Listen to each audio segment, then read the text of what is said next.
नमस्कार, मैं हूं सौरभ शर्मा। मेरे साथ मौजूद हैं इंडिया टीवी की राजनीतिक संपादक देवेंद्र पराशर। आप देख रहे हैं प्रहार। हरियाणा में नायब सिंह सैनी आज दूसरी बार मुख्यमंत्री पद की शपथ लेने जा रहे हैं। हरियाणा जीत के बाद बीजेपी और एनडीए का जोश जबरदस्त तरीके से हाई है और यही वजह है कि मुख्यमंत्री सैनी के शपथ ग्रहण समारोह में बीजेपी आज बड़ा शक्ति प्रदर्शन करने जा रही है, जिसमें प्रधानमंत्री नरेंद्र मोदी समेत कई राज्यों में बीजेपी और एनडीए के मुख्यमंत्री, कई केंद्रीय मंत्री आज के इस शपथ ग्रहण समारोह में शामिल होंगे। और अभी से तकरीबन 1 घंटे के बाद पंचकुला के दशहरा ग्राउंड में नायब सिंह सैनी शपथ लेंगे। ये कार्यक्रम शुरू होगा। नायब सिंह सैनी के साथ 13 मंत्री शपथ ले सकते हैं। जिन मंत्रियों के नाम की चर्चा चल रही है, जिन्हें शपथ लेना है, उन्हें आज सुबह से ही फोन जा रहे हैं। अभी तक 10 से ज्यादा मंत्रियों के पास फोन कॉल जा चुकी है। ओबीसी समाज से आने वाले नायब सिंह सैनी का शपथ ग्रहण वाल्मीकि जयंती के दिन हो रहा है, ये भी महत्वपूर्ण है। इसीलिए नायब सिंह सैनी आज सबसे पहले पंचकुला में वाल्मीकि मंदिर पर गए, भगवान वाल्मीकि का आशीर्वाद लिया और इसके बाद वो मनसा देवी मंदिर जाकर भी पूजा अर्चना करते हुए नजर आए।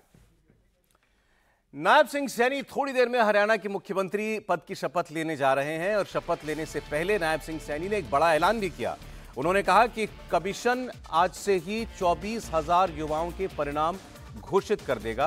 नायब सिंह सैनी ने कहा कि कमीशन ने पहले से ही परिणाम तैयार करके रखा है, जिसकी आज घोषणा की जाएगी। हरियाणा प्रदेश के लोगों को दिल से बहुत बहुत धन्यवाद देना चाहता हूं और हरियाणा के लोगों ने जो डबल इंजन सरकार में एक बड़ा विश्वास किया है, आदरणीय मोदी जी की नीतियों को मुहर लगाई है, तीसरी बार लगाई है और लगातार तीसरी बार मोदी जी की नीतियों को स्वीकार करते हुए हम हरियाणा प्रदेश के विकास को और तीव्र गति से आदरणीय मोदी जी के नेतृत्व में बढ़ाने का काम करेंगे। मैं दिल से पूरे हरियाणा प्रदेश के लोगों का धन्यवाद करता हूं। कांग्रेस की गलत नीतियों के कारण जो कांग्रेस युवाओं की हितैषी की बात करती है, वो कांग्रेस युवाओं की विरोधी पार्टी है और जिस प्रकार से उन्होंने बात कही है, जिस प्रकार से उन्होंने कोर्ट में जाकर के चीफ इलेक्शन कमीशन के पास जाकर के उन नौकरियों को रोकने का काम किया था, हमने कहा था कि हम युवाओं को चिंता करने की आवश्यकता नहीं है, बिना पर्ची बिना खर्चे के हमारी सरकार नौकरी देगी।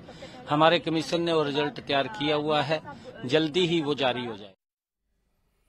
नायब सिंह सैनी ने पहले कहा था ये रिजल्ट पहले जारी होगा, मैं शपथ बाद में लूंगा। अब उनके शपथ ग्रहण समारोह में आज बीजेपी का जबरदस्त शक्ति प्रदर्शन भी आपको थोड़ी देर में देखने को मिलेगा। प्रधानमंत्री नरेंद्र मोदी उनके शपथ ग्रहण समारोह में शामिल होने के लिए चंडीगढ़ पहुंचने वाले हैं। रक्षा मंत्री राजनाथ सिंह चंडीगढ़ पहुंच चुके हैं। थोड़ी देर पहले बीजेपी के अध्यक्ष जेपी नड्डा भी पहुंच चुके हैं। इसके अलावा गुजरात के सीएम भूपेंद्र पटेल, उत्तराखंड के मुख्यमंत्री पुष्कर सिंह धामी, वो दोनों भी चंडीगढ़ पहुंच चुके हैं। जिस ढंग से कांग्रेस पार्टी ने अपने रिजिम में, जब कांग्रेस को हरियाणा में काम करने का अवसर मिला था, लूट खसोट, परिवारवाद, भ्रष्टाचार को, पर्ची खर्ची को आगे बढ़ाने का काम किया था, हरियाणा की जनता ने कांग्रेस को पूरी तरह से खारिज करके भारतीय जनता पार्टी को तीसरी बार प्रचंड बहुमत की सरकार देने का काम किया है। इसके लिए मैं हृदय की गहराइयों से हरियाणा की छत्तीस बिरादरी का बहुत बहुत अभिनंदन करता हूँ, उन्हें बधाइयाँ देता हूँ। हरियाणा के लिए बहुत बड़ा दिन है, भारतीय जनता पार्टी के लिए बहुत बड़ा दिन है, पूरे भारत के लिए भी बहुत बड़ा दिन है और मैं इस खुशी के दिन हरियाणा के एक एक कार्यकर्ता को, एक एक यहाँ की जनता को हृदय से अभिनंदन करता हूँ। उत्तर प्रदेश की 25 करोड़ जनता की ओर से अभिनंदन करता हूँ। जब हरियाणा में कमल खिला है, तब खिलना शुरू हो गया, पूरे देश में खिलेगा। मुस्कुराहट देखिए आपने बीजेपी के सभी नेताओं के चेहरे पर। आइए अब आपको उस जगह लेकर चलते हैं जहां पर यह शपथ ग्रहण समारोह ठीक 1 बजे शुरू होगा। हमारे सहयोगी पुनीत परिंजा पंचकुला के दशहरा ग्राउंड के में इस वक्त मौजूद है। जरा तैयारियां बताइए पुनीत, वहां कैसी हैं? देखिए, सबसे पहले मैं आपको यहाँ पे मंच दिखाना चाहूंगा जहां से शपथ आज मुख्यमंत्री दूसरी बार शपथ लेंगे। ये आप सामने देख सकते हैं कि ये मंच जो है वो पूरी तरह से सज चुका है, दूल्हे का इंतजार है और 1 बजे के आसपास शपथ ग्रहण समारोह जो है वो शुरू होगा। दूसरी तरफ मैं अगर आपको पंडाल दिखाऊं तो आप देखेंगे कि काफ़ी बड़ा पंडाल जो है वो यहाँ पर बनाया गया है। जिस तरह से दावा किया जा रहा था कि इसे एक शक्ति प्रदर्शन के तौर पर दिखाया जाएगा और हजारों की संख्या में लोग, कम से कम 50,000 का दावा जो था वो किया गया था और यहाँ पर जो पंडाल है वो खचाखच भरा हुआ है। और ये तस्वीर इस वक्त आप पंडाल की देख रहे हैं काफ़ी ज़्यादा व्यवस्था यहाँ पर, क्योंकि प्रधानमंत्री खुद यहाँ पर आने वाले हैं, लिहाजा सुरक्षा के काफ़ी पुख्ता इंतजाम जो हैं वो यहाँ पर किए गए हैं। इस वक्त ये आप तस्वीरें जो देख रहे हैं ये पंडाल के अंदर की तस्वीरें हैं, और यहाँ पर जो लोग हैं जो रोब लाई गई है काफ़ी ज़्यादा यहाँ पर संख्या में जो है बसेस जो है पूरे हरियाणा से यहाँ पर पहुँची हैं। इस वक्त आप पंडाल के अंदर की तस्वीरें जो है वो लगातार यहाँ पर इंडिया टीवी पर देख रहे हैं। और इस समारोह को भव्य बनाने के लिए, क्योंकि महाराष्ट्र और झारखंड में भी चुनाव है, लिहाजा इस समारोह को भव्य बनाने के लिए हरियाणा सरकार की तरफ से, या यूँ कहीं कि हरियाणा की तरफ से कोई कसर जो है वो नहीं छोड़ी जा रही है। इसे एक शक्ति प्रदर्शन के तौर पर जोर दिखाया जा रहा है। बिल्कुल, शपथ ग्रहण से ज्यादा तो रैली समारोह लग रहा है देवेंद्र। पीछे देशभक्ति के गाने बज रहे हैं, नारे लगाए जा रहे हैं। बिल्कुल, और बड़े उत्सव के तौर पर दिखाया जा रहा है सौरभ। और सिर्फ शपथ ग्रहण नहीं, आप सोचे कि चंडीगढ़ में आज के दिन ही कॉन्क्लेव रखना मुख्यमंत्रियों का, ये कितनी दिलचस्प चीज़ है कि प्रधानमंत्री नरेंद्र मोदी चंडीगढ़ में जा रहे हैं और एनडीए शासित राज्यों के मुख्यमंत्री और उप मुख्यमंत्रियों का कॉन्क्लेव कर रहे हैं।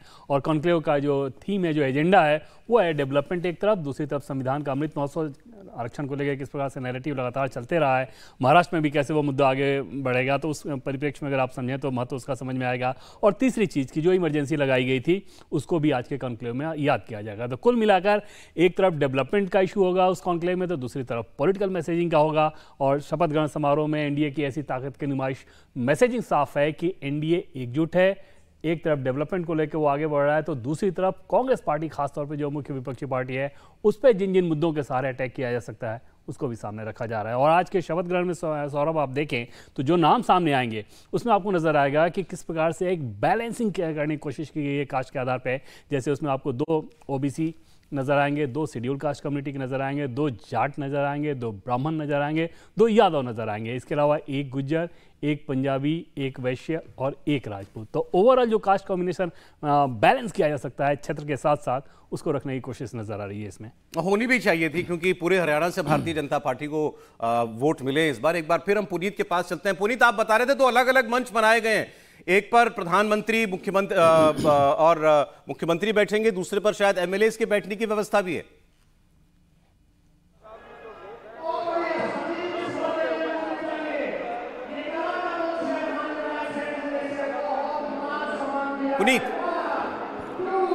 पुनीत जरा आप मंच की व्यवस्था बता रहे थे, जरा दिखाइएगा।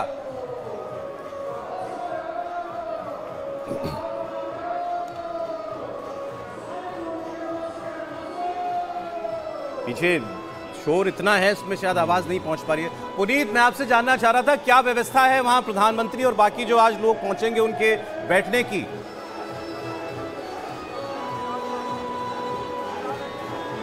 देखिए, अभी फिलहाल जो 3 बजे के आसपास जो एनडीए की बैठक शुरू होगी, हालांकि मुझे आपका प्रश्न पूरी तरह से सुनाई नहीं दे रहा है, काफी ज्यादा शोर है यहाँ पे।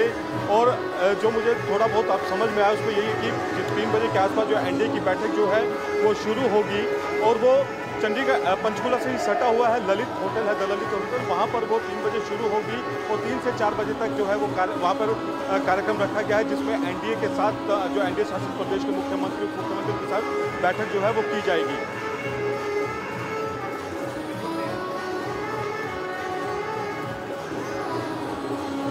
ये पहले आज शपथ ग्रहण समारोह पूरा होगा और उसके बाद, जैसा अभी आपको देवेंद्र ने और पुनीत ने भी बताया, एनडीए के सभी मुख्यमंत्रियों का, उप मुख्यमंत्रियों का एक कॉन्क्लेव रखा गया है, जिसमें आज़ादी का अमृतकाल और उसके बाद जो ये इसी वर्ष जो है 50 साल पूरे हुए हैं इमरजेंसी के, उसको लेकर के वहाँ पर बातें की जाएंगी। तो ये आप इसको एक कह सकते हैं कोइंसिडेंस, क्योंकि आज के दिन तमाम मुख्यमंत्रियों का पंचकुला चंडीगढ़ में आना हो रहा था, तो इसी के बाद ये कॉन्क्लेव सोचा गया रखने का। हाँ बिल्कुल सौरभ, और जैसा कि हम लोग पहले बात कर रहे थे कि एनडीए ये दिखाने की कोशिश कर रहा है कि किस प्रकार से एकजुट है, उसके इशूज़ क्या हैं कि एक तरफ डेवलपमेंट, दूसरी तरफ संविधान का अमृत महोत्सव, यानी कि आरक्षण की जो पूरी नैरेटिव के इर्द गिर्द राजनीति को चलाने की कोशिश की जा रही है अपोजिशन के द्वारा, उसको काउंटर करने के लिए, और इमरजेंसी को याद करना, यानी कि लोकतंत्र के मसले पे भी एनडीए की क्या धारणा है और कांग्रेस पार्टी के ऊपर कितना बड़ा धब्बा है, इन सारे मैसेजिंग के साथ वो कॉन्क्लेव करने की कोशिश की जाएगी। इस मंच की सौरभ आप बात कर रहे थे, आमतौर पर ऐसा होता है कि जब आप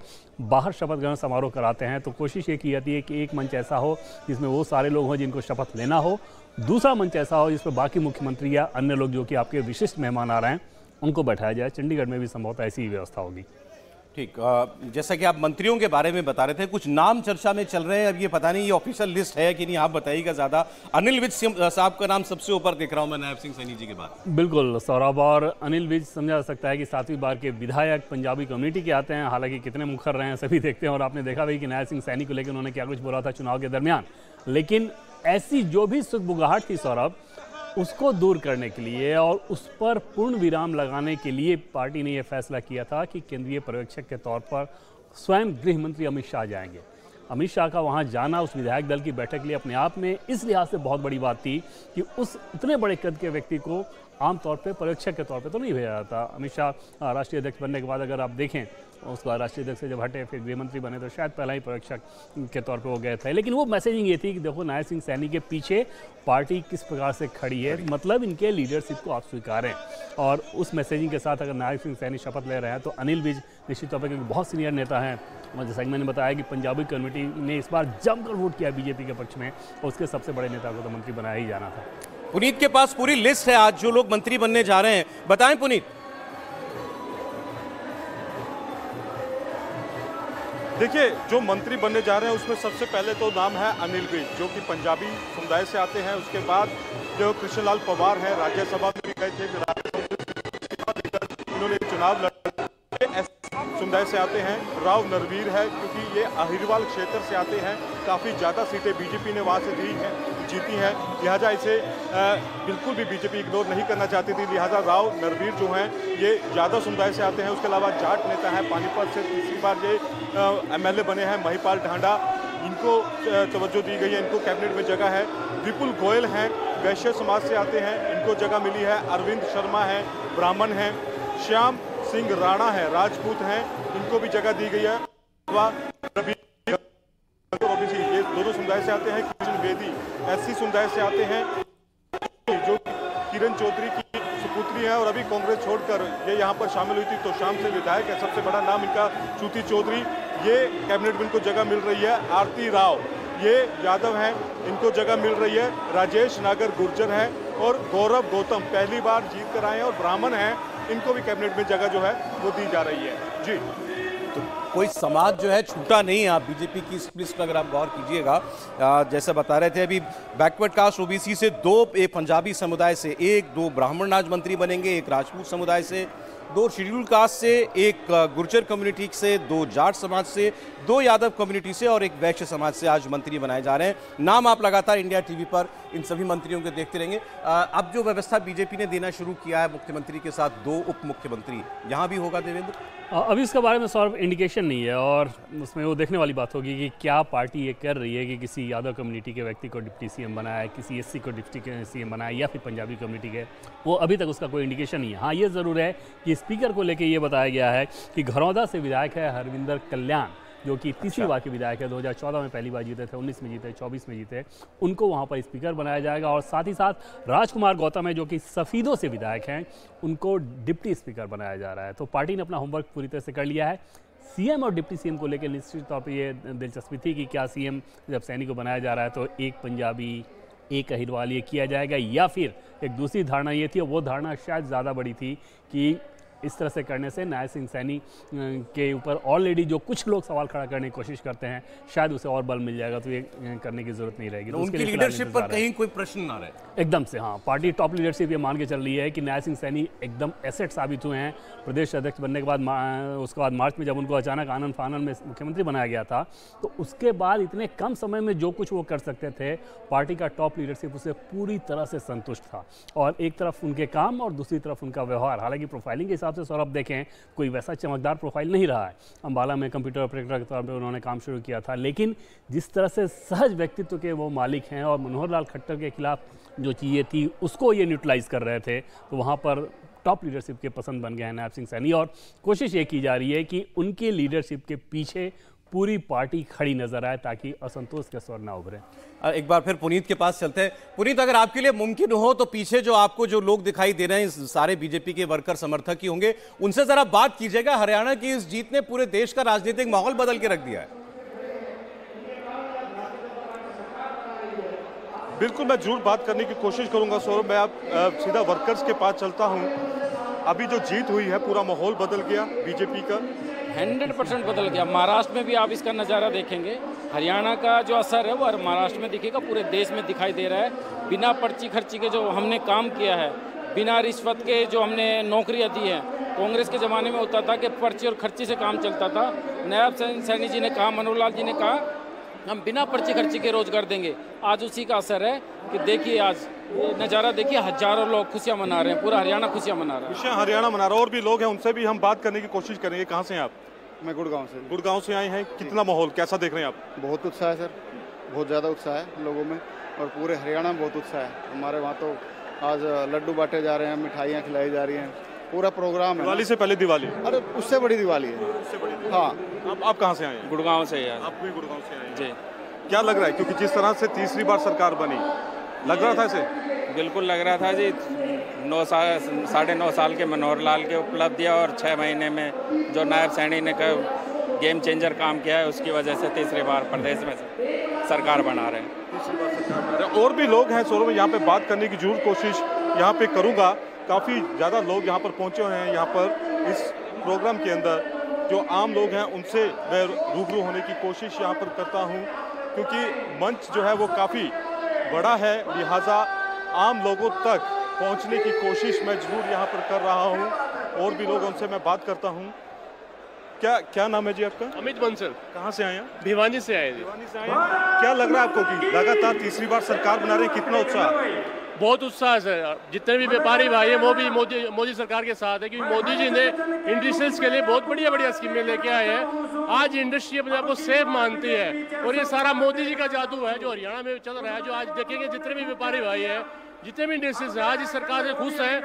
पिछले 10 सालों में हमारे को जो सुविधाएं मिली है, सरकार ने व्यापार को सुगम बनाने के लिए जीएसटी लेके आए, जिससे पूरे देश के अंदर एक रेट पे एक जीएसटी है। व्यापार बिल्कुल सुगम हुआ है। अन्य को आज ऑनलाइन सारी सुविधाएं हैं व्यापारी के लिए। व्यापारी को कोई भी डिपार्टमेंट के चक्कर नहीं काटने पड़ते, ना कोई रिटर्न देने के लिए चक्कर काटने पड़ते। ऑनलाइन अगर आपके पास कंप्यूटर की सुविधा और एक वर्कर है या आपको जानकारी है, तो आप सारी सुविधा आराम से कर सकते हैं। होटल की बात कर रहे हैं, जिसको लेकर विपक्ष लगातार बुना रहा था। आपसे बात करके कहाँ से आए आप? हाँ जी, कहाँ से आए? सोनीपत से। सोनीपत से आए हैं। सरकार तीसरी बार बन रही है, कितना उत्साह है? बहुत उत्साह कार्यकर्ताओं में, बहुत भारी उत्साह। बहुत जन सेवा के काम करे हैं पिछले 10 सालों में, आगे और भी करेंगे। और भी काम करेंगे। और भी यहाँ पर लोग हैं, मैं उनसे भी बात करने की यहाँ पर कोशिश जरूर करता हूँ। यहाँ पे कहाँ से आए हैं आप? सिरसा से। सिरसा से आए हैं। तीसरी बार सरकार बनाने कितना उत्साह है? बहुत ज़्यादा बड़े खुशी के लाडू फूट रहे हैं। सरकार ने बहुत अच्छा काम किया था, तो तीसरी बार ये सरकार अब जाएगी नहीं, बीजेपी की रहेगी। लोग हैं सौरभ, यहाँ पे एक एक करके मैं तमाम लोगों से बात करने की कोशिश यहाँ पे जरूर कर रहा हूँ। क्या नाम है भाई साहब आपका? क्या नाम है आपका? अमित मदान। कहाँ से आए आप? रोहतक। भूपिंदर सिंह हुड्डा का गढ़ था, आप रोहतक से आए हैं। कितना बड़ा उत्साह, कितना बड़ा चेंज देख रहे हैं आप हरियाणा में? हरियाणा में राम राज्य भी आया है, भय मुक्त हरियाणा, भ्रष्टाचार मुक्त हरियाणा जो बीजेपी सरकार ने दिया। लग रहा था इतनी आसानी से जीत मिल जाएगी? बिल्कुल, कार्यकर्ता हर एक कार्यकर्ता जी जान से जुटा हुआ था। हम आश्वस्त थे जीत के लिए, जीत मिली। आश्वस्त जीत के लिए। तो सौरभ, ये तमाम जो लोग हैं, ये कार्यकर्ता जो दूर दराज से आए हुए हैं, ये लगातार उनका यही कहना है कि हम पूरी तरह से आश्वस्त थे कि जीत जो है वो मिलेगी। और भी यहाँ पर लोग हैं जो, उनसे भी मैं बात करने की कोशिश यहाँ पे जरूर करता हूँ। यहाँ पे कि कहाँ से आए भाई साहब? तो ये तस्वीरें इस वक्त आप देख रहे हैं, हालांकि उन तक माइक नहीं पहुंच पा रहा है, बीच पे काफ़ी ज़्यादा गैप है, लेकिन आप इस वक्त तस्वीरें देख रहे हैं। जो ये कार्यकर्ता हैं, 50,000 कार्यकर्ता जो है, ऐसा दावा किया जा रहा है। और ये यहाँ पर काफ़ी बड़ा पंडाल जो लगाया गया था, और पूरा पंडाल जो है वो खचाखच भरा हुआ है। जगह रखने की, यहाँ पर पैर रखने की जगह नहीं है। इस वक्त आप तस्वीर जो है वो पंडाल से देख रहे हैं, और थोड़ी देर में शपथ ग्रहण समारोह भी यहाँ पर शुरू हो जाएगा। सौरभ, तो यहाँ का नज़ारा जो है वो मैं आपको इस समय इंडिया टीवी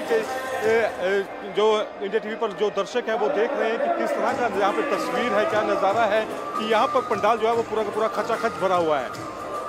दो चार बातें जो अभी आपने लोगों से की, उन्होंने जो बताई, नायब सिंह सैनी गेम चेंजर साबित हुए उनको मुख्यमंत्री बनाना, कितना सही? और इसमें कोई दो राय नहीं कि मनोहर लाल खट्टर को लेकर जो एंटी इनकम्बेंसी फैक्टर काम कर रहा था या उनकी कार्यशैली को लेकर जो नाराज़गी थी, बहुत सारे उनके फैसले भी ऐसे रहे थे जिसको लेकर समस्या थी। बहुत सारे कार्यकर्ता उनसे नाराज़ रहते थे क्योंकि बाद के दिनों में, हालांकि वो बहुत सहज व्यक्तित्व के वो भी व्यक्ति हैं, लेकिन रिजर्व रहते हैं। दूसरी तरफ सैनी की अगर तुलना करें तो सैनी एकदम से लोगों में घुल मिल जाते हैं और वहाँ पर आप समझ सकते हैं कि किसी भी पॉलिटिकल पार्टी के वर्कर्स के लिए कितना ज़रूरी होता है। और नवाब सिंह सैनी ने उस चीज़ को, वो जो असंतोष था उसको एकदम से न्यूट्रलाइज कर दिया। और जैसा कि पहले मैं आपको कह रहा था कि पार्टी का टॉप लीडरशिप भी ये मान रहा था कि वो एसेट साबित हुए हैं। और हालांकि उनका प्रोफाइल वैसा नहीं रहा था, लेकिन पहले उनको प्रदेश अध्यक्ष बनाया गया तो उसी मकसद से कुछ महीने ही प्रदेश अध्यक्ष रहे। उसके बाद आनंद फानंद में मार्च में जब मनोहर लाल खट्टर को हटाया गया तो क्योंकि खट्टर के बेहद भरोसेमंद और विश्वास पात्र रहे हैं तो खट्टर ने भी इनके पीछे ही बैक किया। पार्टी का टॉप लीडरशिप इनके सहज व्यक्तित्व को लेकर बहुत ज़्यादा निश्चिंत था कि कम से कम चुनावी माहौल में जैसा मुख्यमंत्री चाहिए उसके लिए ये फिट हो सकते हैं, और उन्होंने वो परफॉर्म करके दिखाया। इस पूरे कैंपेन में भी आप देखें कि उन्होंने अपनी सहजता कायम रखी थी, जो कि हरियाणा जैसे राज्य के लिए तो ये बड़ा उपयोगी हो जाता है। अच्छा, इनकी पॉलिटिकल जर्नी भी बड़ी कमाल की है। अभी आप जिक्र कर रहे थे, ये कंप्यूटर ऑपरेटर हुआ करते थे बीजेपी के कार्यालय में, और खट्टर साहब के साथ ही काम करते। बिल्कुल बिल्कुल। और उसमें बहुत सारे जो विरोधी हैं खट्टर जी के, उसमें बड़े नेताओं की बात कर रहा हूँ, वो ये भी कहते थे जब इनको मुख्यमंत्री बनाया गया था कि खट्टर के ऑपरेटर को मुख्यमंत्री बना दिया गया। अच्छा, इसको कैसे बर्दाश्त किया जा सकता है, इस तरह की बातें कही जाती थी। लेकिन नायब सिंह सैनी ने ये दिखाया कि उनकी अपनी जो छवि है वो अगर सामने निखर के आए तो लोगों को अच्छा लगेगा, और उन्होंने इसी काम को किया, अपने व्यक्तित्व को सामने रखा। और जिस संस्था के साथ सांसद के तौर पे भी सौरभ, जब वो पार्लियामेंट आते थे, कुरुक्षेत्र से जब सांसद थे तो पार्लियामेंट जब वो आते थे तो वो नज़र आता था कि बहुत ईजिली ये सबके साथ घुल मिल रहे हैं। और किसी भी राज्य में पॉलिटिकल वर्कर्स को लेकर खासतौर पे ये बड़ा ज़रूरी हो जाता है कि उनका काम हो या ना हो, उनको ये मैसेज रहे, उनको ये फील हो कि जो राज्य का मुखिया है वो उनके लिए उपलब्ध है। और नायब सिंह सैनी ने इस काम को हमारी पहुंच है। बिल्कुल बिल्कुल।